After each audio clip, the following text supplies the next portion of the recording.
नमो अरिहन्ताणं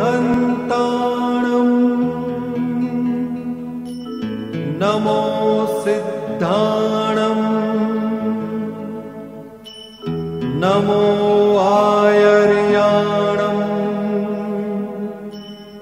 नमो वज्जायाणं नमो लोये सव्वसाहुणम्।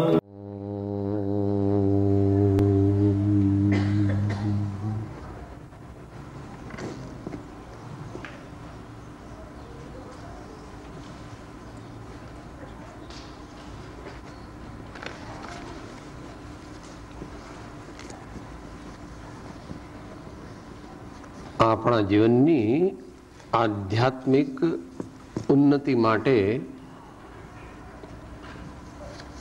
આ કાળે જે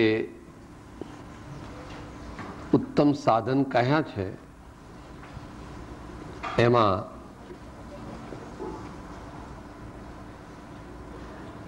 ભક્તિ, સત્સંગ અને સ્વાધ્યાયનો મુખ્યપણે સમાવેશ થાય છે. બાકીના બધા સાધનો પણ જે ભગવાને સંતોએ કહ્યા છે તે બધા પણ પોતપોતાની જગ્યાએ આપણા માટે કલ્યાણકારી છે. અત્રે સ્વાધ્યાય વિશે જે પ્રકારે મહાવીર ભગવાને આજ્ઞા કરી, જે આપણને ઉમાસ્વામી ભગવાને પહોંચાડી, તે 5 પ્રકારે છે સ્વાધ્યાય. વાચના, પ્રચ્છના, અનુપ્રેક્ષા, આમનાય અને ધર્મોપદેશ.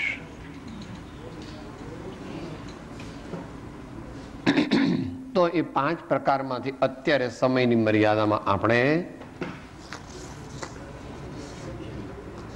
પૃચ્છના નામનું તપ એમાં પ્રવર્તવાનો પ્રયત્ન કરી રહ્યા છીએ. પોતાના અંતરમાં ઉપજેલી શંકા અથવા જે કંઈ શ્રદ્ધા થઈ તેને પાકી કરવા માટેનો ઉહાપોહ દ્વારા શંકા આશંકાને નિવારણ કરવા માટે વિશેષ જ્ઞાની ભગવંતોને વિનયપૂર્વક સ્વપર કલ્યાણ અર્થે પૂછવું, તેને ભગવાન પૃચ્છના નામનો સ્વાધ્યાય રૂપી તપનો પેટા વિભાગ કહે છે. આપણે એની ધર્મ વાર્તા એવું નામ આપીએ છીએ.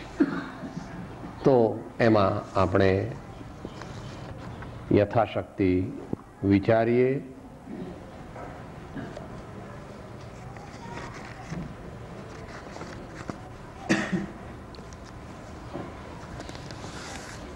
એક પ્રશ્ન એવો છે, આભ્યંતર પરિણામ અવલોકન હાથ નોંધ 1 શ્રીમદ રાજચંદ્ર વચનામૃતમાંથી.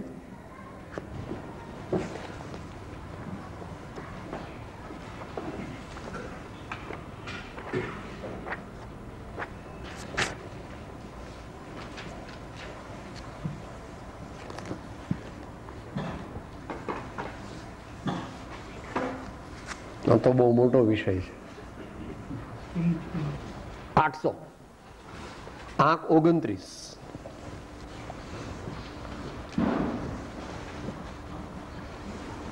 વારંવાર આપણે આ અવતરણ રૂપે લઈએ છીએ.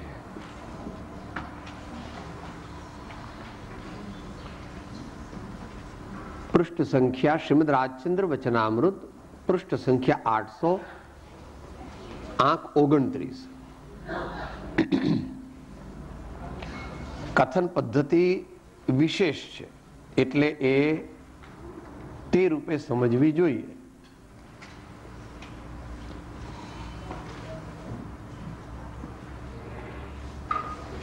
મૂળ પાઠ. શરીરને વિશે આત્મભાવના પ્રથમ થતી હોય તો થવા દેવી.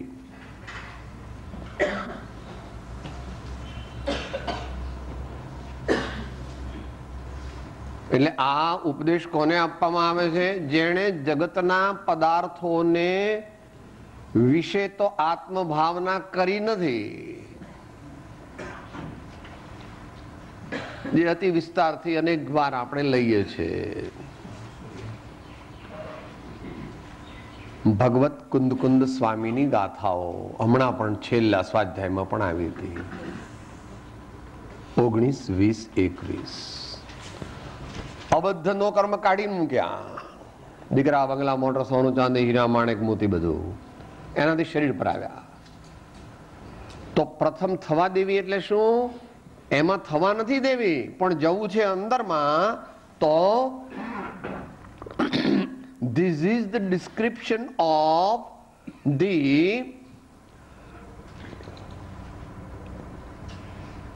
journey of the soul in the introvert direction. The introvert journey of the soul for self-realization. તો પહેલા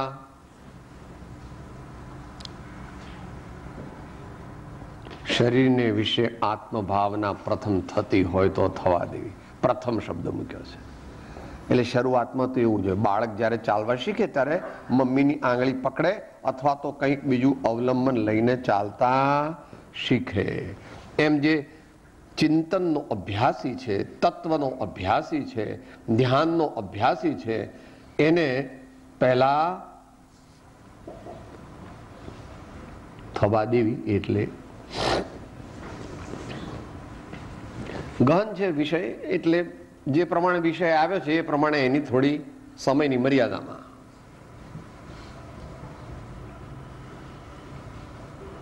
ત્રેસઠમી ગાથા મોક્ષ પાહુડ.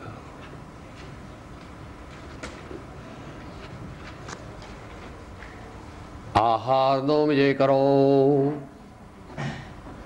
નિદ્રાનો વિજય કરો, આસનનો વિજય કરો, અનેકાંત પારમેશ્વરી વિદ્યાનું શરણ ગ્રહણ કરો, આત્માનુભવી સદગુરુથી શુદ્ધાત્મ સ્વરૂપને પ્રયત્નપૂર્વક જાણો અને તે જાણેલા આત્મ સ્વરૂપની સ્થિરતાર્થે મહાન ધ્યાનનો પ્રયત્ન કરો. એમ 6 સ્ટેપ્સ કીધા છે ભગવાને. એમાં પહેલા 3 સ્ટેપ ત્યાં લાગુ પડે છે. આહારનો જય કરો, નિદ્રાનો જય કરો. ઝોકા ખાતા ખાતા ધ્યાન નો થાય. ઝોકા ખાવાને ધ્યાન એ બે એકદમ આમ છે.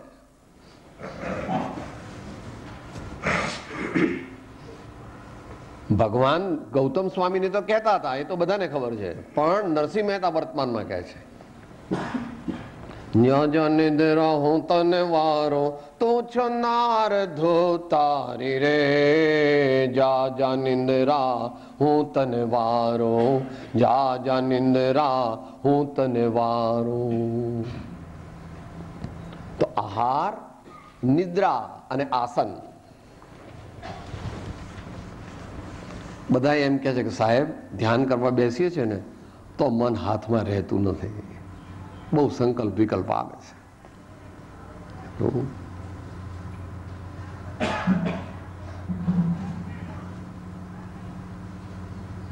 યોગ સાધનાના 8 અંગમાં સીધો 7મા પર કૂદી પડે તો યમો નિયમ આસનો પ્રાણાયામ પ્રત્યાહાર ધારણા એ બધું તો કર્યું નથી અને સીધું ધ્યાન કરવા બેસવું છે તો એ અક્રમ છે. તો અક્રમ માર્ગ તે અપવાદ માર્ગ છે.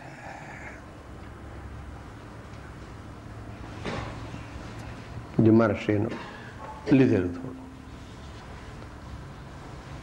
જનક વિદેહી હતા એવી રીતે હું જીવું છું, ભરત ચક્રવર્તી હતા એવી રીતે હું જીવું, કે બિલકુલ ખોટું છે, 100%. કેમ? કારણ કે એમની એક પણ વાત સાથે તારી લાયકાત નથી. તારે ઘેર સીતા જેવી દીકરી છે, તારે જેમ રામ જેવો જમઈ છે, હે? અને ભરત ચક્રવર્તીની વાત કરીએ, તારા પપ્પા પ્રથમ તીર્થંકર છે, તું ચક્રવર્તી છો, હે? તારે વજ્રઋષભ નારા સહનન છે, 96,000 રાણીઓ છે, ક્ષાયિક સંકિત છે, તદ્ભવ મોક્ષગામી પણ છે. લાંબા વાહે ટૂંકો થાય જાય, મરે નહીં તો માનો. માટે આસન. અઘરો પ્રશ્ન પૂછો એટલે અઘરો જવાબ છે. લાગે બધા આપણને ખોટું લાગે છે. ખોટું નહીં લગાડવાનું. આત્મજ્ઞાનાદ ભવતી યમિનામ આત્મલબ્ધિ ક્રમેણ. મોક્ષ રસ્તામાં પડ્યો નથી અને મળવાનો નથી. એમ સરફરોશીની ભાવનાથી કફન બાંધીને નીકળે અને જો અંતરમાં પ્રમાણિક હોય, ઉત્તમ પાત્રતા હોય અને સત્પુરુષનો યોગ સેવે, ઉપાસે તો ક્રમે ક્રમે ક્રમે ક્રમે સિદ્ધિ થાય. એમ કહેવા માંગે છે કે હવે શરીર સુધી આવ્યો ને તો આસનમાં સ્થિર થઈને પછી અંદરમાં આવ, શરીરમાં છોડી દે. ક્રમે કરી પ્રાણમાં આત્મભાવના કરવી. વિપશ્યના ચાલે છે ને અત્યારે, એક અવલંબન છે. અવલંબન ઠીક છે. શું? આ શ્વાસ નીકળ્યો ને અંદર ગયો, શ્વાસ નીકળ્યો ને અંદર ગયો, એના ઉપર કોન્સન્ટ્રેટ કરવાથી બીજા બધા વિચારો ટેમ્પરરી આપણે સસ્પેન્ડ કરી શકીએ છીએ. અને જો સત્પુરુષનો બોધ પામ્યો હોય તો એથી હું જુદો છું એમ અંતરમાં ભાવના થઈ શકે છે. એટલી એની ઉપયોગિતા છે. પણ શ્વાસોશ્વાસનું અવલંબન લેવું એમ કહેતા જેમ શરીર હતું તો તેમાં થવા દેવી એટલે શું દેહાત્મ બુદ્ધિ કરવી એમ કહે છે? એમ નથી કહેતા. આગળ જવાનું છે તો ઉપર ભગવાન બીજા માળે છે, ત્રીજા માળે છે, તો પહેલેથી ચડવું પણ અંદરમાં શું છે? ત્રીજા માળે ભગવાન છે. તો દર્શન કરવા માટે પહેલો માળ ચડે છે ખરો, પણ પહેલો માળ અટકવાનો છે નહીં, ત્રીજે માળ જવું છે. પ્રાણમાં આત્મભાવના કરવી. પ્રાણનું એક એડવાન્ટેજ એ છે કે મુનિરાજ હોય, જંગલમાં હોય, મંદિર ન હોય, પુસ્તક ન હોય, ભગવાનની મૂર્તિ ન હોય, કોઈ બાહ્ય અવલંબન ન હોય તો પણ આ તો હોય જ. એ એનો એક પોઝિટિવ પોઈન્ટ છે. માટે પ્રાણમાં આત્મભાવના કરવી. પછી ઇન્દ્રિયોમાં આત્મભાવના કરવી. અપેક્ષિત શરીર અને એના કોમ્પોનન્ટ્સ તે ઇન્દ્રિયો. પછી સંકલ્પ વિકલ્પ રૂપ પરિણામમાં આત્મભાવના કરવી. હવે અહીંયા જે સંકલ્પ વિકલ્પ પરિણામ છે તે તો ધર્મ ધ્યાન રૂપ છે, આજ્ઞા વિચય વગેરે. સદગુરુએ આપેલા બોધનું અનુચિંતન, સદગુરુ દ્વારા પ્રાપ્ત થયેલા બોધનું અનુચિંતન. સદગુરુનો બોધ સાગર સમાન છે. એ તારા સદગુરુ ઉપર આધાર રાખે છે અને તારી સત્પાત્રતા પર આધાર રાખે છે. એ એક રૂપ ન હોય. કોઈક તો પરમાત્માનો વિચાર કરે, કોઈક તો સદગુરુના ગુણોનું ચિંતન કરે, કોઈક તો જુદા જુદા શાસ્ત્રોને યાદ કરીને આંખો બંધ છે ધ્યાનમાં પ્રણામ કરે છે. હે તત્વાર્થ સૂત્ર, હે શ્રી સમયસાર, હે શ્રી પ્રવચનસાર, હે શ્રી જ્ઞાનાર્ણવ, હે શ્રી આત્માનુશાસન, હે શ્રી ઉત્તરાધ્યયન સૂત્ર, હે શ્રી આનંદજી મહારાજની 24, હે યોગ દ્રષ્ટિ સમુચ્ચય, હે એવા બીજા મહાન સંતો અને જ્ઞાની ધર્માત્માઓના વચનામૃતો, આપને સર્વને હું વંદન કરું છું, કારણ કે આપ મને પરમ અવલંબન રૂપ છો.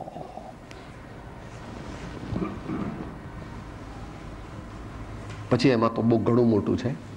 કોઈ દ્રવ્યાનુયોગના માધ્યમથી વિચારણા ચલાવે છે, કોઈ ચરણાનુયોગના માધ્યમથી વિચાર ચલાવે છે, કોઈ કર્ણાનુયોગના માધ્યમથી અને કોઈ કથાનુયોગના માધ્યમથી. મારા શિંસારો હોલ્ડ છે આપણને. સીતા માતા પણ આવી ગયા, કૃષ્ણ ભગવાન પણ આવી ગયા, ગજસુકુમાર પણ આવી ગયા, સુલસા સતી પણ આવી ગયા, દ્રૌપદી માતા પણ આવી ગયા.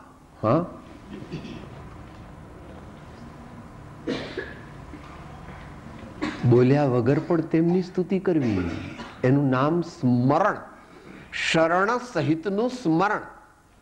શરણ સહિતનું સ્મરણ.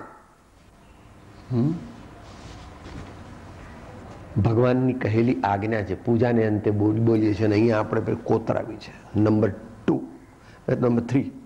શાસ્ત્રાભ્યાસો જીનપતિનુતિ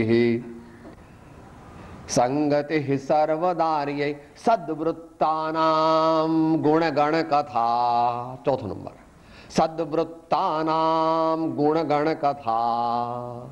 મહાન પુરુષોના ચરિત્રો, તેમની મુદ્રા, તેમના વચનામૃત, તેમના જીવનના પ્રસંગો, તેને ભાવપૂર્વક સમજણપૂર્વક યાદ કરવા એ આપણા પરમ શ્રેયનું કારણ છે. એમ 6 પદના અંતે સૌથી પ્રથમ જે પેરેગ્રાફ આપ્યો છે એમાં કહ્યું છે, જે સત્પુરુષે જન્મ જરા મરણ આદિને નાશ કરવા વાળો એવો માર્ગ પ્રકાશ છે. તેમની નિષ્કારણ કરુણાને નિત્ય પ્રત્યે નિરંતર સ્તવવામાં પણ આત્મા સ્વભાવ પ્રગટે છે. વિચારવું આમાં ક્યાં સુધી લઈ ગયા છે. તેમની નિષ્કારણ કરુણા તેને નિત્ય પ્રત્યે નિરંતર સ્તવવામાં પણ આત્મ સ્વભાવ પ્રગટે છે.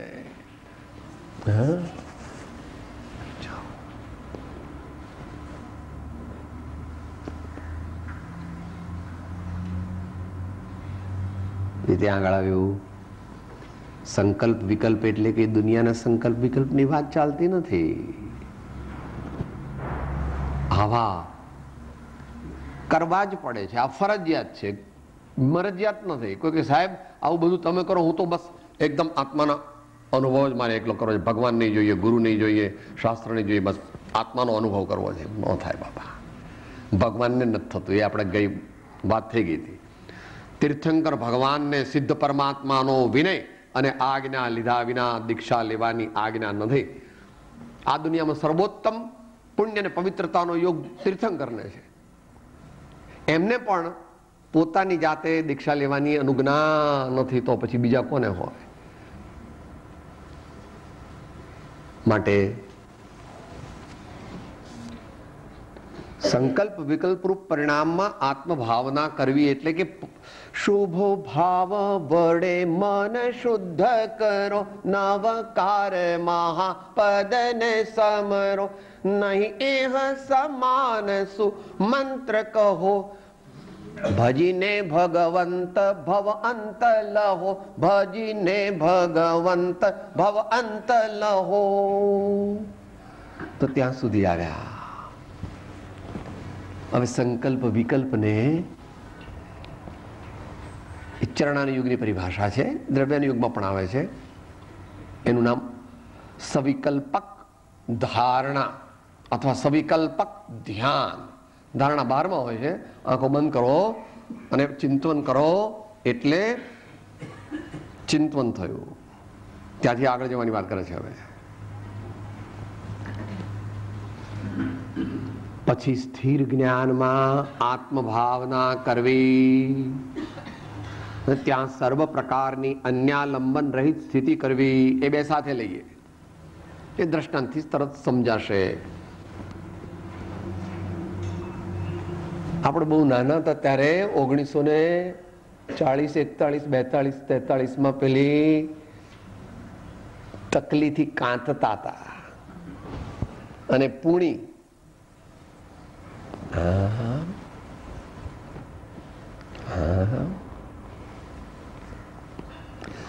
સંકલ્પ વિકલ્પ એટલે આજે તાંતણો નીકળ્યો ને એ સંકલ્પ વિકલ્પ છે, અને પેલી પૂણી જે છે એ આપણું સ્વરૂપ છે. અર્થાત પૂણી એટલે દ્રવ્ય અને તાંતણો એટલે પર્યાય.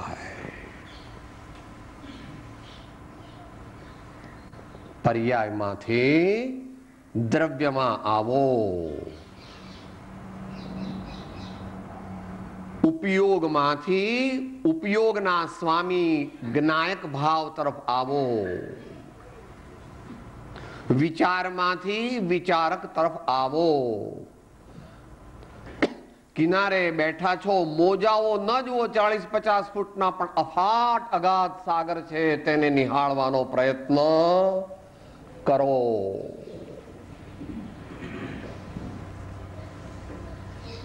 થોડુંક અઘરું છે. એને સ્વરૂપ અવલોકનની કળા છે. નિજ સ્વરૂપ અવલોકનની કળા. બંને જગ્યાએ કૃપાળુ દેવે આત્મસિદ્ધિ અને અપૂર્વ અવસરમાં એના ઉપર ખાસ વજન મૂક્યું છે.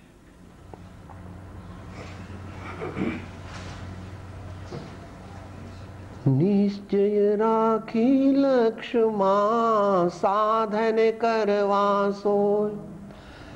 નિશ્ચય રાખી લક્ષ્યમાં સાધન કરવા સોય. ધ્યાન રાખવું પડે. આમ કરીને પૂર્ણિથી કાંતે તો એની ફ્રીક્વન્સી અને ખેંચવાની જે સ્પીડ એ બે વચ્ચે સંતુલન હોવું જોઈએ, નહીં તો તાંતણો જાડો નીકળે, કાં તો બહુ પાતળો નીકળે, કાં તો તૂટી જાય. A synergistic balance between the speed of that takli and the stretching of the puni has to be attained to, has to be reached, has to be accomplished, that synergistic balance. એમ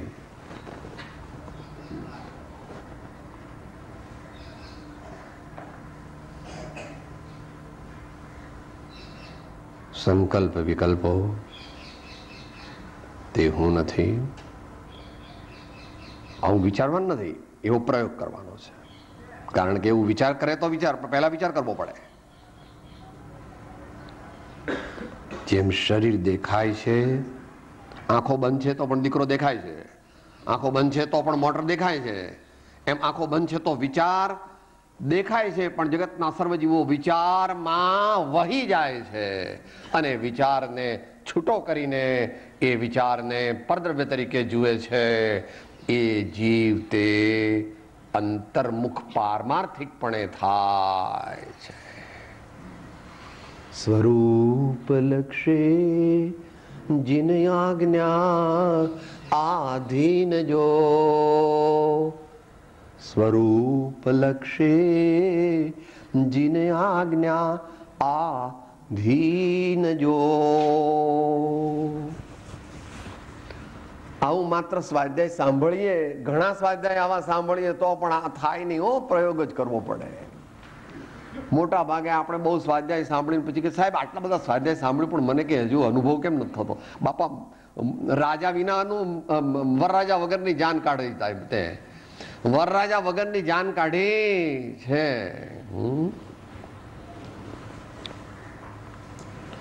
એટલે એ પહેલા હમણાં પૂજ્ય મહારાજશ્રીએ જણાવ્યું તે પ્રમાણે સત્પાત્રતા, સત્સંગ, સત્પાત્રતા, સદગુરુનો બોધ અને ઉપાસના, તે દ્વારા સત્સંગની ઉપાસના અને એ દ્વારા આત્મતત્વનો બોધ અને તેના પરિપક્વતા રૂપે આત્મજ્ઞાનની પ્રાપ્તિ અને એનાથી પછી આગળ સ્થિરતા થતા આત્માનો અનુભવ, જેને સમતા અથવા વિતરાગતા અથવા સમાધિ કહે છે.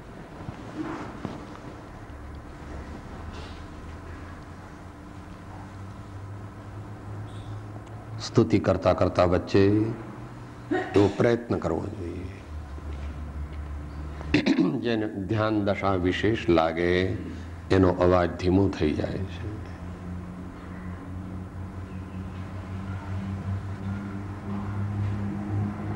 કારણ કે આત્માની શક્તિ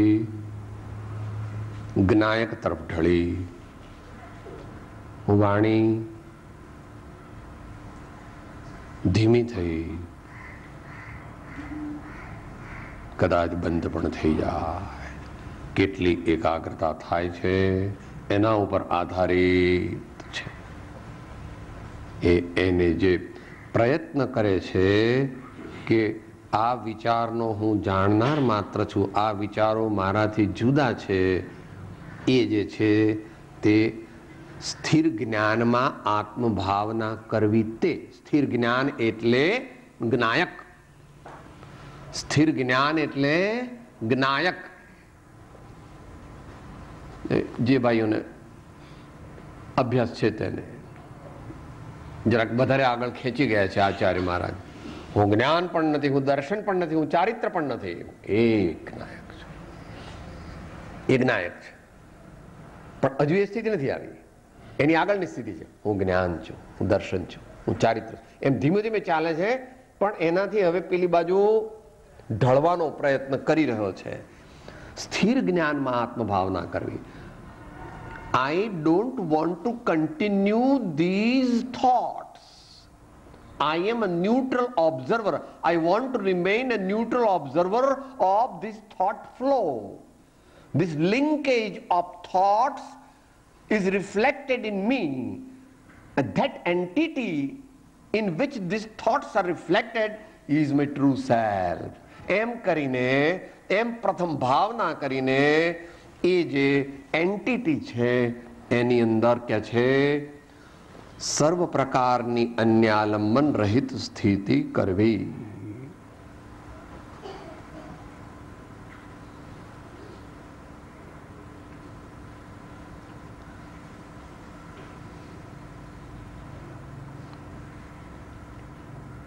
હું જ્ઞાન છું, હું જ્ઞાન માત્ર છું, હું જ્ઞાન માત્ર છું, હું જ્ઞાન માત્ર છું. પછી એ પણ નથી રહેતું. હું, જ્ઞાન અને માત્ર ત્રણે જતા રહે છે. હું, જ્ઞાન અને માત્ર ત્રણે ઉડી જાય છે, અને જે છું રસવવું એ જ ભગવાન આત્માનો અનુભવ. ભગવાન આત્માનો અનુભવ.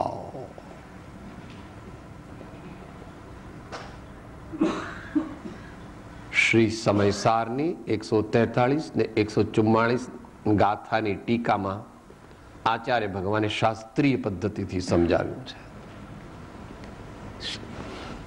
અધ્યાત્મ અને સિદ્ધાંતનો મેળ કરીને, અધ્યાત્મની મુખ્યતા રાખીને સમજાવ્યું છે. ત્યાંથી જાણવું.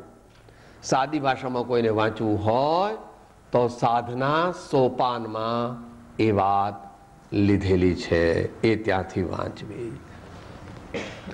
ધ્યાન અભ્યાસ દરમિયાનના વિવિધ અનુભવો, એટલે એમાં છેલ્લા 3 ચરણ આવે. પછી સંકલ્પ વિકલ્પ રૂપ પરિણામમાં આત્મભાવના કરવી, પછી સ્થિર જ્ઞાનમાં આત્મભાવના કરવી, ત્યાં સર્વ પ્રકારની અન્યાલંબન રહિત સ્થિતિ કરવી. આ કરી અને પછી જે પરિણામ આવ્યું એનું પણ વર્ણન છે, જેટલું શબ્દમાં આવી શકે તેટલું. અહીંયા છે ભાઈ એની કોપી. આત્મ સાક્ષાત્કાર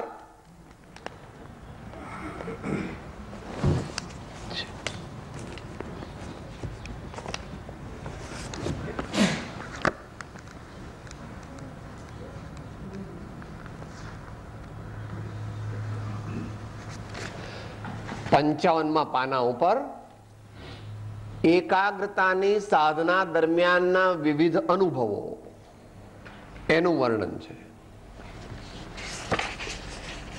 અંદર બધું લખ્યું છે જે પ્રમાણે છે તે પ્રમાણે. પછી આત્મ સાક્ષાત્કારની પ્રાપ્તિ, એટલે અન્યાલંબન રહિત સ્થિતિ થઈ તે એ આ. અને સાહેબ અન્યાલંબન રહિત પછી શું થાય? પછી કે છે આત્મ સાક્ષાત્કારનું ફળ. તમારી દુનિયામાં બધાનું ફળ છે, તો આમાં પણ છે. ભગવાનને ઘર જે બિઝનેસ છે ને એમાં મેઇનલી કેશ ટર્મ્સ છે. અને સબોર્ડિનેટલી લોન આપે છે ભગવાન. લોન આપે છે ભગવાન. ધર્મ તત્કાળ પણ આનંદનો અનુભવ કરાવે છે જ્યારે પરમાર્થ પ્રગટે ત્યારે, અને શેષ પણ આનંદનો અનુભવ કરાવે છે. એ સમજવું કદાચ અહીંયા બધા માટે સંભવ ન બને. એને લબ્ધ્યાત્મક અનુભૂતિ કહે છે, અને પછી વારંવાર ઉપયોગાત્મક અનુભૂતિ કહે છે. લબ્ધ્યાત્મક અનુભૂતિ 24 કલાક ચાલુ રહે છે. જ્ઞાની સૂઈ ગયા છે તો પણ તેઓને ગુણ શ્રેણી નિર્જરા ચાલુ છે. જ્ઞાની સૂઈ ગયા છે તો પણ તેમને ગુણ શ્રેણી નિર્જરા ચાલુ છે, પણ તેમને એટલાથી સંતોષ નથી, એટલે ફરી પાછા ઊંઘમાંથી બેસવા થઈને ઉપયોગાત્મક અનુભૂતિ માટે પ્રયત્ન કરે છે.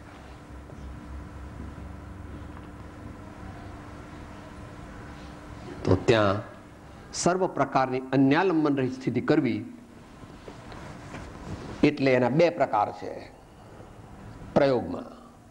કાં તો એમ વિચારવું કે stop thinking everything, order the mind, stop thinking everything, no thoughts. એ એક ઉપાય છે. બીજો ઉપાય છે જો ભાવ ભાસ્યો હોય, જ્ઞાન જ્ઞાન જ્ઞાન જ્ઞાન, તો જ્ઞાન જે છે એ જ્ઞાનની પકડ એટલી બધી દ્રઢ કરવી કે એ સોલિડિફિકેશન થઈ જાય અને વિચાર ઉદ્ભવે નહીં, વિકલ્પ ઉદ્ભવે. જેમ તમારે ઘેર જામ જોધપુરનું ઘી આવે છે, એ અત્યારના નહીં પણ હજુ 15 દિવસ પછી જ્યારે કડકડતી ઠંડી પડશે ત્યારે આમ કરીને ઊંધો ડબ્બો પાડો કે આખી બરણી ઊંધી કરો પણ એક ટીપું પડે નહીં. કે કેમ સાહેબ, અમે કે તમારે જેવું ઘી વાપરતા, સીધું અમારે જામજોધપુરથી ઘી આવે, કેવું જામી ગયું છે, ઊંધું કરો બરણી તો પણ એકે ટીપું પડતું. એવું જ્યારે થઈ જાય ત્યારે એ કાળ તો માત્ર 2, 4, 5, 10 સેકન્ડનો હોય છે. પછી સૂક્ષ્મ અવલંબન ચાલુ થઈ જાય છે પોતપોતાની કક્ષા પ્રમાણે. પરમાત્માનું હોય, સદગુરુદેવનું હોય, તેમની દિવ્ય વાણીનું હોય, કે પછી વિવિધ ભાવનાઓ અથવા તેનો વિસ્તાર મોક્ષ માર્ગ પ્રકાશકમાં આપ્યો છે કે સમ્યક દૃષ્ટિ જીવ કૈસે ચિંતન કરે હૈ, તાકા વિસ્તાર રહસ્યમય ચિઠ્ઠીમાંથી વાંચવું. પણ આધ્યાત્મિક શાસ્ત્ર એટલે દરેકમાં ગુરુગમ અને સત્પાત્રતા બે નહીં હોય તો બધાય શાસ્ત્રો વાંચીશ તોય પણ તારું કામ નહીં થાય બાપા. માટે એનો કોઈ ઉપાય નથી. સદગુરુના ઉપદેશવણ સમજાયન જીનરૂ, સમજાવણ ઉપકારશો સમજે જીન સ્વરૂપ. તો એ પ્રમાણે આમ ટૂંકમાં વિચાર્યું કે એ કાઉન્ટર ક્વેશ્ચન હોય તો વિચારીએ. કારણ કે આ જે છે ને એ પ્રયોગનો વિષય છે. પ્રભુ આપણે સમજીએ 1, 2, 5, 25, 50 વાર તો પણ કે એમાં વિશેષનો પ્રોગ્રેસ થાય. એ તો 100, 200, 500, 1000, 5000 વાર નિષ્ફળતા મળે ત્યારે એક વાર સફળતા મળે. કોઈ વાત નહીં.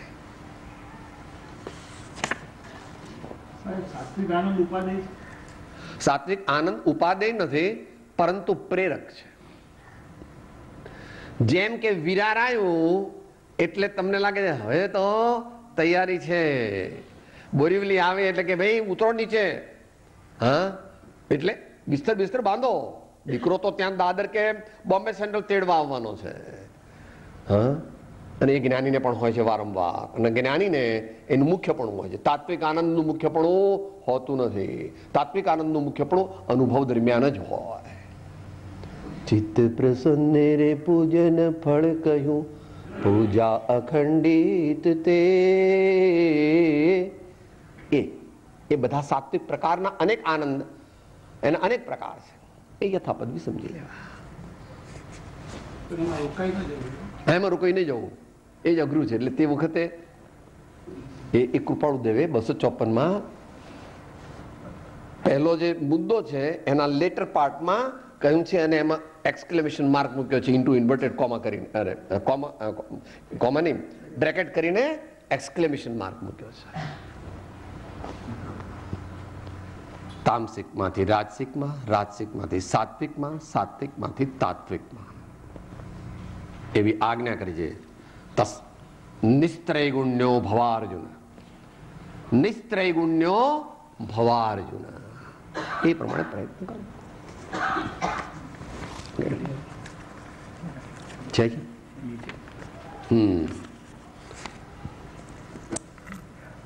we are nearing the end. દાસોહમ સોહમ સ્ટેજીસ થોડીક વિસ્તારથી સમજાવશો. બીજું બધું નહીં લેવાય. અને આ પણ આમ તો થોડું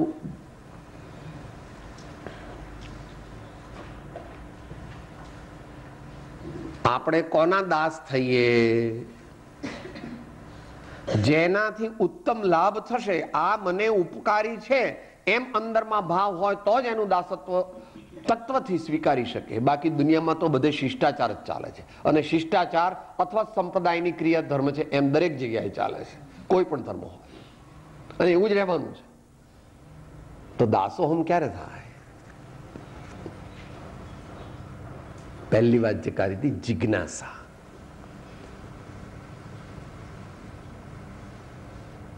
નિષદિન નયન મેં નિંદ ન આવે, નરત બિહી નારાયણ પાવે. પણ એ એકદમ થાય નહીં.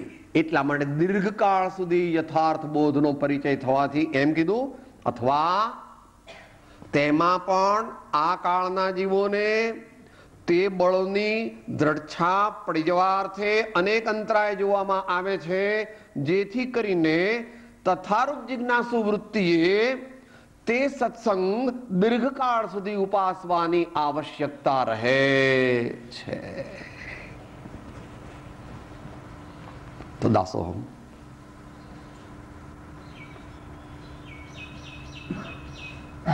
જે વસ્તુ મારી પાસે મારે જોઈએ છે, મારે જે ચૈતન્યની શુદ્ધિ, મારા આત્માની નિર્મળતા જોઈએ છે, એ જેમની પાસે છે એમની પાસેથી મને મળી શકે, તો મારે એમના દાસ બનવું. એ દરેક જ્ઞાની ભગવંતોએ પોતાના જીવનમાં એવું કર્યું છે. દરેક જ્ઞાની ભગવંતોએ એવું કર્યું, અને એ ગૌતમ સ્વામીએ કર્યું કે તરત જ ગૌતમ સ્વામી આવે ને સમોસરણમાં ભગવાનમાં આવીને, અને જ્યાં અંદરમાં આત્મા જાગ્યો તો કે ઉભા રહો પ્રભુ, હું પૂછ્યા હું મારા 500 શિષ્યોને કે હવે તમે તમારા રસ્તે જાઓ, મારા ગુરુ આ છે. એવું કઈ પૂછવા ન ગયા, સીધા જ.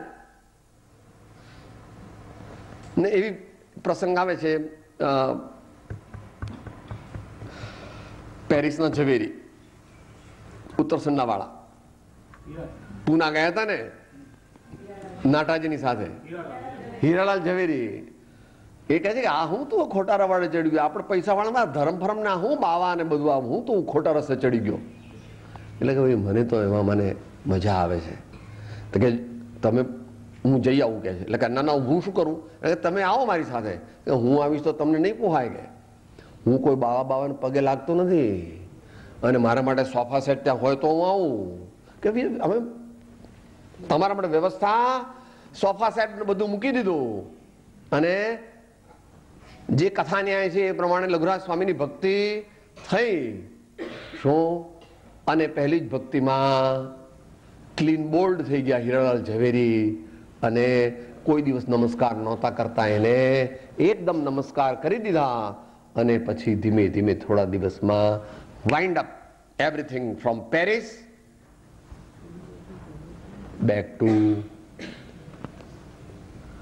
back at the feet of the saint. તો દાસોહમ દરેકને કરવું પડે છે. આપણે અંતમંગળ બોલી, સમય મર્યાદા છે. પ્રભુ જે તુમ સ્વામી હમ દાસા, પ્રભુ જે તુમ સ્વામી હમ દાસા, પ્રભુ જે તુમ સ્વામી હમ દાસા, ऐसे भक्ति करे रे दासा, ऐसे भक्ति करे रे दासा, प्रभु जी तुम चंदन पाने, प्रभु जी तुम चंदन हम पाने, प्रभु जी तुम चंदन हम पाने. માટે નિર્ણય કરવો કે આપણે કોના દાસ બનવું છે, અને એ પ્રમાણે એ દિશામાં આગળ વધવું. આપણે સમાપન કાર્ય પણ બહુ વિસ્તારથી રાખ્યું નથી, માટે જે જે વિશિષ્ટ વક્તા મહાનુભાવો અત્રે પધારેલા છે, સર્વ મુમુક્ષુ ભાઈઓ જે લોકોએ આનો લાભ લીધો છે, કાર્યકર ભાઈઓ જેઓએ પોતે સેવાઓ આપી છે, એ સૌને આપણે ધન્યવાદ આપીએ. આપણે એમને વંદન કરીએ, યથાયોગ્ય આદર સત્કાર કરીએ, અને ફરીથી આવા સામૂહિક સાધનાના પ્રોગ્રામમાં જ્યાં સુધી વ્યક્તિગત સાધનાનું બળ ન વધે ત્યાં સુધી વારંવાર જોડાવાનો નિશ્ચય કરી અને ફરી ફરી આત્માનું બળ વધે એવી પરમાત્માને પ્રાર્થના કરીએ. કંઈ પણ ક્ષતિ સંસ્થા તરફથી રહી ગઈ હોય તો તે બદલ સંસ્થાના આયોજકો, વ્યવસ્થાપકો સૌને ઉદાર દિલ રાખી અને ક્ષમા કરશો એવી અત્રે તેમના સૌ વતી નમ્ર વિનંતી છે. કારણ કે અમુક જણા બહાર છે એટલે એ પ્રમાણે અત્યારે આપણે સમાપન કાર્ય પણ ટૂંકમાં કરીએ છીએ. હવે આગળ જે પ્રમાણે આપણને સૂચના આપવામાં આવે એ પ્રમાણે આગળ વધીશું. લોપાર સ્નાન ભગવાન કે પરમ કૃપાળો દે સબ સંતન કી આનંદ. ઓમ